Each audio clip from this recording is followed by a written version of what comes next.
Manual करना पड़ता है, सेट करना पड़ता है, जितना चाहिए आपको उतना सेट करना है, मगर फॉर्मूला तो यही है, फॉर्मूला ये।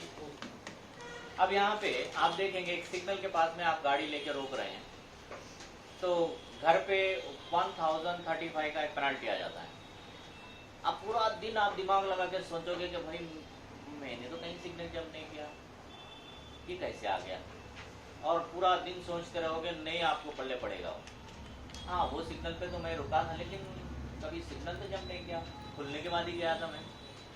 तो कैसे होता है, कभी भी याद रखो, कार चला रहे हैं आप, तो आपको वाइट जो लाइन है, स्टॉप लाइन है, वो दिखनी चाहिए। अगर आप वाइट लाइन पे जाके ठहरे हो, तो जो यहाँ जो कैमरा के सेंसर जो रहेगा, आपकी गाड़ी को रीड करना स्टार्ट कर देगा, क्योंकि आपने स्टॉप लाइन को क्रॉस किया है, टच किया है।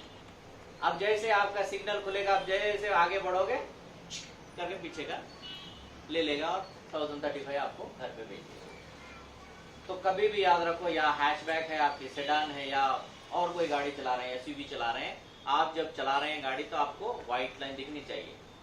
सिग्नल पे अगर कोई आपको हॉर्न मार रहा है पीछे, तो वो सबसे बड़ा बेवकूफ है, वो मानने दो, वो पागल है, उसको पागल के हिसाब में लेना। और बहुत से लोग क्या करते हैं, ऐसे करके ऐसे करके ऐसे करके व्हाइट लाइन के पास आके रुकते हैं। वो तो समझ जाओ उस दुनिया में नंबर 1 अवार्ड दे सकते हैं उसको, पागलों में। ठीक है, ये नहीं कि फिर वो ऐसे करके कोई मुंबई नहीं चला जाता है, वो वहीं हमारे सामने रुका रहता है, उतनी जल्दी रहती है उसको। तो ऐसे लोग कोई ज्यादा करके वो 1035 का पेनल्टी आता है। ठीक है, कभी भी याद रखो, हमें स्टॉप लाइन के पीछे की तरफ ही रुकना, दिखना चाहिए हमें स्टॉप लाइन। ठीक है, और दूसरी चीज नेक्स्ट देखेंगे, गाड़ी तो बढ़िया चला लेते हैं, सब आ गया है, चलाना करना सब आ गया है, लेकिन स्पीड ब्रेकर को देखते ही डर लगने लगता है। क्यों? बंद पड़ जाती है गाड़ी। तो स्पीड ब्रेकर के पास चलाने का तरीका क्या है, वो पहले सीखना है। मानो हमें एक स्पीड ब्रेकर को क्रॉस करना है, ये हमारा स्पीड ब्रेकर है, इसे क्रॉस करना है। बहुत से लोग क्या करते हैं, स्पीड ब्रेकर आने से पहले, पता रहता है वो रोड पे रोज जाते हैं, तो पता रहता है वहाँ पे स्पीड ब्रेकर है, वो आने से पहले यहाँ से तैयारी कर लेते हैं सेकंड गियर, और उसके इंतजार में रहते हैं।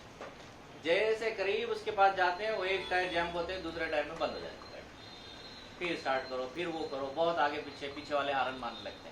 एक्चुअल फार्मूला क्या है वो हमें पता होना चाहिए। ये एक स्पीड ब्रेकर है, आप जिस गियर में स्पीड ब्रेकर के पास पहुंच रहे हैं, उसी गियर में पहुंचो, ना गियर चेंज करो, ना कुछ करने की जरूरत नहीं है। अपनी स्पीड को कंट्रोल करो, कंट्रोल करके आपकी स्पीड को कंट्रोल होने के बाद में जब गाड़ी वही स्पीड में आपकी जा रही है, तो आपके ये जो टायर है इसको जंप होने दो। ठीक है, उसके बाद ये टायर से ये टायर के बीच में आप क्या करते रहते हैं, वहां पे इंतजार, वहीं पे आपको गियर चेंज करना है। ये नहीं कि खाली बैठे रहे वहां, आओ यहाँ पे गाड़ी को इसी तरीके से जंप करवाओ, आपका क्लच दबा हुआ है यहाँ पे, गियर को यहाँ चेंज करो, जैसे पीछे के टायर जंप होते ही क्लच को छोड़ो और वापस चले जाओ। तो अब यहाँ पे ध्यान देना है हमें, वही स्पीड में हम आ रहे हैं, सामने के टायर जंप हो गए, यहाँ पे हम सेकंड गियर, जो भी गियर आपको चाहिए लगा रहे हैं, पीछे के टायर जब जंप हो गए, अपना क्लच को छोड़ के आप वापस चले जा रहे हैं। तो कभी गाड़ी बंद नहीं पड़ेगी, गाड़ी कभी बंद नहीं पड़ेगी। अब यहाँ पे एक और चीज का ध्यान देना है, आप आपके वाइफ दोनों जा रहे हैं, तो मुश्किल नहीं आप सेकंड गियर लगा सकते हैं। आपके साथ फैमिली है, 5-10 लोग गाड़ी में बैठे हैं, तो फिर सेकंड नहीं काम करेगा, वहाँ पे कौन सा गियर चाहिए हमें, क्योंकि इंजन का लोड, कार का लोड, पैसेंजर का लोड और हमारे सामान का लोड, ये सब सेकंड गियर के लिए जमेगा। तो क्या करना है, वहाँ पे फर्स्ट गियर लगाना है। कार के अंदर जो कैपेसिटी है उस हिसाब से देख के हमें गियर बदलना है। नहीं मैं वहाँ पे भी सेकंड ही गियर लगा के चलाऊंगा बोला, तो फिर वो गाड़ी बंद पड़ जाती, इंजन खींच नहीं पाता है। नेक्स्ट आप इमेज में देखेंगे, यहाँ पे आपको स्टीयरिंग के बाजू में राइट साइड में जो हमारे एक रोड को डिवाइड करने के लिए आपको क्या चीज़ दी जाती है, कहीं आपको डॉटेड लाइन रहती है ना, कहीं आपको एक साइड डॉटेड लाइन, एक साइड सॉलिड लाइन रहती है, और कहीं कहीं आपको दोनों सॉलिड लाइन रहती है ना। तो याद रखो, डॉटेड लाइन जिस जगह पे है, आप आगे वाली गाड़ी को ओवरटेक करके जा सकते हो, मतलब वो लाइन को आप क्रॉस करके जा सकते हो। जहाँ पे सिंगल वाली सॉलिड वाली लाइन रहेगी, नहीं करना है वहाँ पे, ओवरटेक नहीं करना है, लाइन ड्राइविंग करना है। और जहाँ पे डबल लाइन आपको दी गई है, वहाँ पे तो हरगिज नहीं करना है, एक्सीडेंट 100% होएगा वहाँ, क्योंकि वो एक्सीडेंट जोन पे से आपको इस तरह की डबल लाइन दी जाती है। तो याद रखो, अब हमारे इमेज में जो दिया है एक साइड में फर्स्ट इमेज में दिया है, एक साइड में डॉटेड लाइन दिया है, आप अपना गाड़ी को क्रॉस करके चले जाओ। एक साइड में आप देखा है, एक साइड में सॉलिड है, एक साइड में डॉटेड है। तो जिस तरफ सॉलिड है उन्हें लाइन ड्राइविंग ही करना है, जिस तरफ से डॉटेड दिया है वो बंदा अपना क्रॉस करके जा सकता है। और अगर दोनों सॉलिड दे दिया है तो कहीं पे भी कुछ भी एक्टिविटी नहीं करना है, हमें लेन ड्राइविंग ही करना है जब तक आपको फिर डॉटेड लाइन ना आ जाए। ओके, जहाँ पे ज्यादा एक्सीडेंट्स होते हैं, रोड का जो डिजाइन सही नहीं रहता है, वहां पे ये सॉलिड लाइन मार दिया जाता है।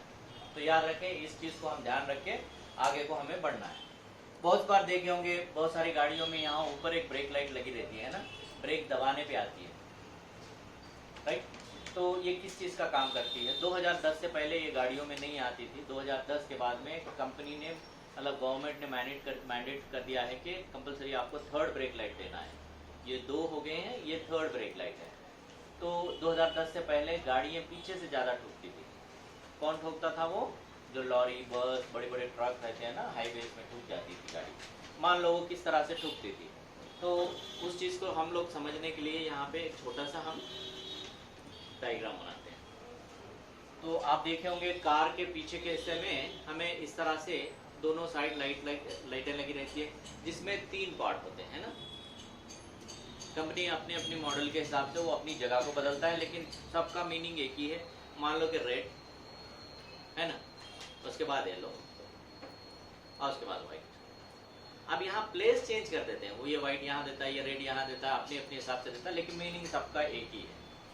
तो ये जो रेड वाला है, अगर आपकी गाड़ी रात में जा रही है, आपने पार्किंग ऑन किया है, तो 1-2 लाइट जलेगी पीछे की तरफ, 2 लाइट दिखेगी।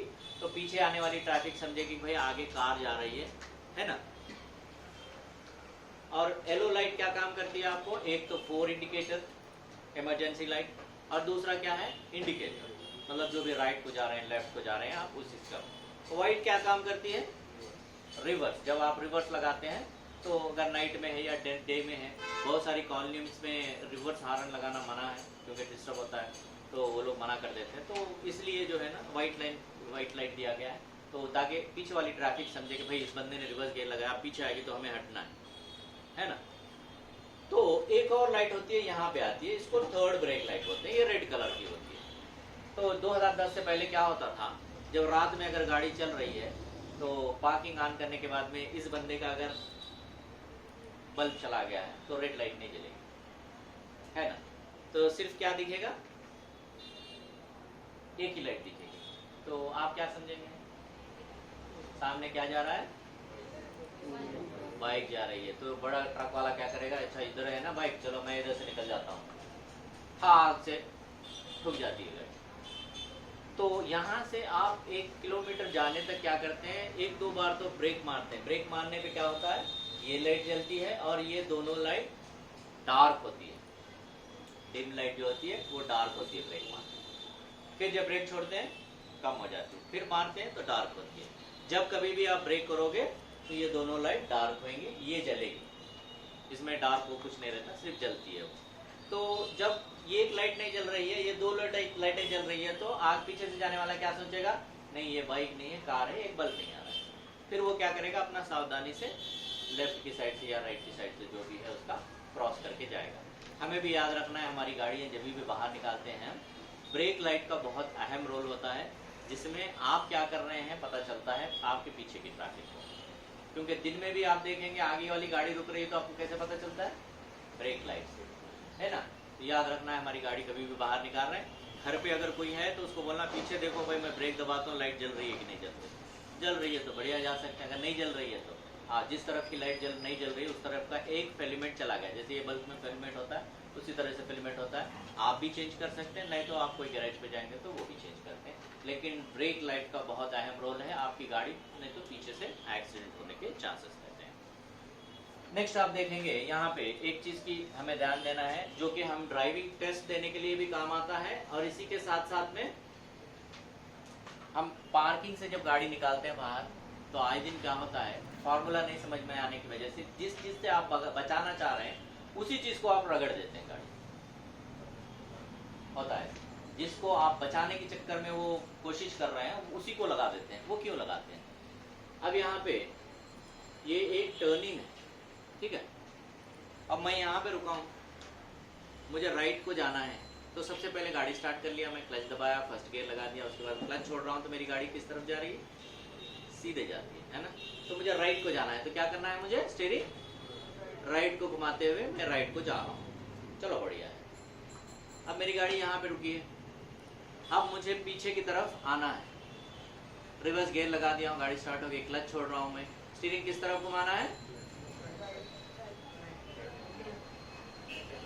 तो यहाँ पे आधे आंसर लेफ्ट आधे आंसर राइट। तो इसको आज मैं क्लियर कर देता हूँ। देखो याद रखो, यहाँ पे आगे जा रहा हूँ तो गियर फर्स्ट लगा है, लेकिन स्टीयरिंग फार्मूला राइट ही है, और यहाँ पे गियर लगा है रिवर्स, स्टीयरिंग फार्मूला राइट ही है। किस तरह से, आप जिस जगह पे बैठे हो, आपके गाड़ी के सामने के हिस्से से पीछे के हिस्से तक जितना हिस्सा आपको जिस तरफ आ रहा है, स्टीयरिंग फार्मूला राइट ही होता है। चाहे गाड़ी सामने जाओ चाहे गाड़ी पीछे आओ, आपकी गाड़ी राइट को पीछे की तरफ लेना है तो स्टीयरिंग फार्मूला राइट ही है। ओके, अगर आपकी गाड़ी अगर लेफ्ट को आना है तो आपके ये हिस्से में पूरा लेफ्ट, चाहे इधर जा रहे हैं लेफ्ट चाहे इधर जा रहे हैं लेफ्ट, सिर्फ गियर बदलेगा लेकिन स्टीयरिंग फार्मूला एक ही रहेगा। क्योंकि जब ड्राइविंग टेस्ट आप देते हैं, फर्स्ट पॉइंट से आपको आना रहता है सेकंड पे, यहाँ से यहाँ आने के बाद कंफ्यूजन हो जाता है कि भाई अब मुझे उधर जाना है तो किधर घुमाना है, तो क्या करते हैं, अपोजिट डायरेक्शन में घुमा के क्या करते हैं, गाड़ी को सामने से ऐसे ठोक देते हैं, वहीं पे फेल हो जाते हैं। तो याद रखो, जिस तरफ को जाना है उस तरफ को घुमाना है, स्टीयरिंग वो याद रखना है, जिस तरफ को हमें जाना है उसी तरफ को घुमाना है, सामने भी उसी तरीके से ना, ऐसे जाके ऐसे पलटना है, इस तरफ जाना है तो स्टीयरिंग उसी तरफ घुमा रहे, रिवर्स भी जब आ रहे हैं इस तरफ को जाना है तो इसी तरफ स्टीयरिंग को घुमाना है। ठीक है, ये फॉर्मूला हमें याद रखना है। अब नेक्स्ट देखेंगे हमें यहाँ पे एक बड़ी गाड़ी को ओवरटेक किस तरह से करना है। बड़ी गाड़ी को ओवरटेक करने का तरीका ये है कि एक गाड़ी आपकी सामने की तरफ जा रही है, चाहे ये ट्रक हो, बस हो या और कोई चीज़ हो, आप देखेंगे यहाँ पे ये लोग के शीशे जो रहते हैं बहुत बड़े लगे रहते हैं ना। तो कभी भी याद रखो, हमारी छोटी गाड़ी से हम ओवरटेक करना चाह रहे हैं, सबसे पहले मैक्सिमम डिस्टेंस इसका लेके हमें हमारी पूरी गाड़ी इसको नज़र आना चाहिए, इसके मिरर में, साइड व्यू मिरर। उसके बाद हम इसको रिक्वेस्ट करना है। कैसे रिक्वेस्ट करोगे, चिल्लाओगे तो नई आवाज़ जाएगी ना। तो क्या करेंगे हम यहाँ पे, अगर नाइट में हम ड्राइव कर रहे हैं तो हमारी high beam, low beam, low beam करेंगे हमारी लाइट को, और अगर डे में कर रहे हो तो हॉर्न बजाओगे। हॉर्न किस तरीके का होना चाहिए हो, आप उसको रिक्वेस्ट कर रहे हो कि भाई मुझे साइड दो, या नहीं तो आगे का क्लियर है क्या नहीं बताओ, इतना ही। हॉर्न इस तरीके का होना चाहिए, उससे रिक्वेस्ट कर रहे हैं। ये तो ऐसा नहीं होना चाहिए कि उसको इरिटेट कर रहे हैं। इरिटेट करोगे तो क्या करेगा वो, सामने से बस या लॉरी आने के टाइम ऐसे करेगा, है ना, तो नहीं करना चाहिए। तो यहाँ पे आप आके इसको रिक्वेस्ट कर रहे हो कि एक बार हॉर्न बजाए, तो वो देखेगा, उसके बाद देखेगा सामने कोई नहीं आ रहा तो या तो वो हाथ निकाल के ऐसे करेगा, या नहीं तो अपना इंडिकेटर डालेगा राइट का। ठीक है, वो आपको इंडिकेट कर रहा है कि भाई आप मुझे ओवरटेक कर लो। अब मानो ये कार जा रही है 80 की, ये बस जा रही है या लॉरी जा रही है 80 की स्पीड से, आपकी स्पीड क्या होनी चाहिए, 100, 90 या 100 होनी चाहिए। अगर बराबर की स्पीड रहेगी तो ऐसे करेंगे, खेलेंगे वहाँ पे, है ना। तो क्या करना है, अपना स्पीड को बढ़ा के ओवरटेक करना है। ज़्यादा करके रोड एक्सीडेंट लाइन में मर्ज होने के टाइम पीछे से आके ठोकने के होते हैं। तो यहाँ पे क्या करना है, याद रखो, एक गाड़ी को ओवरटेक कर रहे हैं, अपनी गाड़ी की उतनी प्लेस छोड़ दो, फिर एक और अपनी गाड़ी की उतनी प्लेस छोड़ दो, उसके बाद आगे मर्ज होना है, क्योंकि ये भी वापस सामने आती है। ओके, जब आप लेन में मर्ज होते रहते हो तो आपकी स्पीड कम होती है। आप स्पीड इसलिए कम करते हो कि इधर डिवाइडर में लड़ेगी करके, कंट्रोल नहीं होगी करके। तो जब ये स्पीड यहाँ पे कंट्रोल करके आप आओगे, ये अपनी स्पीड से आते रहेगा, ये ठोक देगा। तो याद रखो, कभी भी ऐसे आके 1, 2 छोड़ के तीसरी लेन में हमें मैच होना है। नेक्स्ट आप सेकंड पीछे की तरफ चले जाओ। पीछे की तरफ देखो, फर्स्ट इमेज